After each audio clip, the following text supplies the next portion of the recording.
Hello viewers, চলে আসলাম MP hostel এলডি হল, যেটা located near the parliament building, বা আমরা যেটা বলি সংসদ ভবন ইন ঢাকার।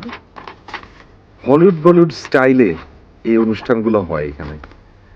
স্পেশালি ল এনফোর্সমেন্টের যে টপ র্যাঙ্ক অফিসার তাদের ইভেন্ট হয়, অ্যান্ড হাই প্রোফাইল ওয়েডিং যেগুলো, ওগুলোও হয় এখানে। তো এখানে ইনডোর আউটডোর বোথ সাইডে আপনারা ইভেন্ট করতে পারেন। তো ওপেন স্পেস মানে আউটডোরটার এক্সপিরিয়েন্স খুবই ভালো লাগছে আমার কাছে। স্পেশালি খাবার দাবারের কোয়ালিটি তো অ্যামেজিং। বোরহানি, ইট ওয়াজ টেস্টি, অনেক হাইজিন খাবারগুলো। তারপর কাবাব, তারপর বিফ, চিকেন, নান, তারপর আপনার কাচ্চি, হ্যাঁ, তারপর আপনার এই সালাদ, জর্দা, শেষে coffee. It was nice, thank you.